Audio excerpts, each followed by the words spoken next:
मित्रा recording studio Pune Chakan.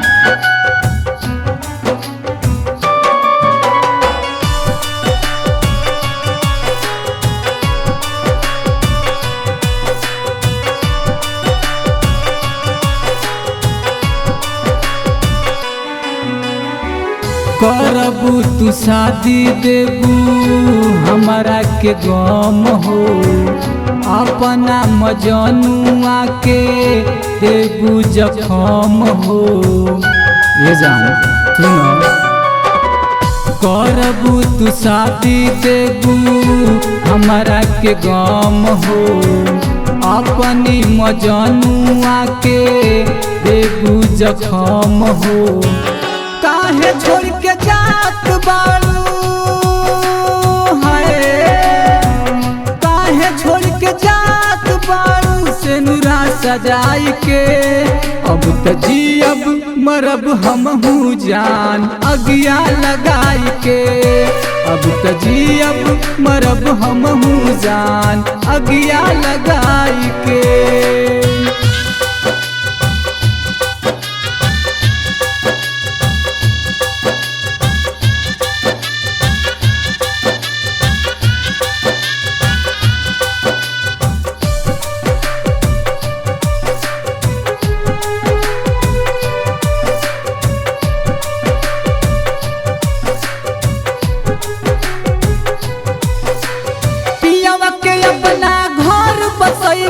हमरा से जान दूर जइबू, तोहरा बिना जियब ना छोड़ के हमके चल जइबू। ई जिंदगी जियला से का फायदा जौना तो है नहीं बोला।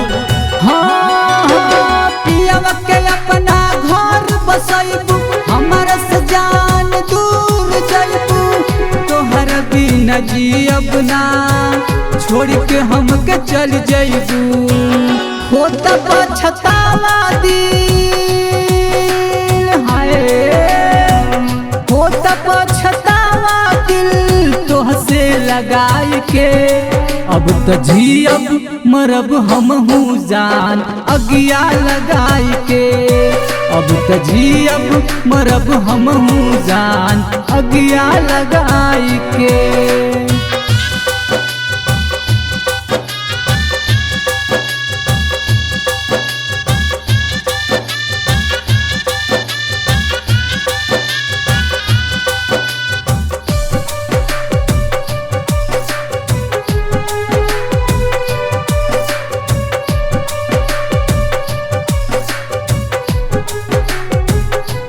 हो अखिया से बहलो रहो, काल के ना होके भोर हो। टूटी सब सपना आशीष छूटी नेह के डोर हो।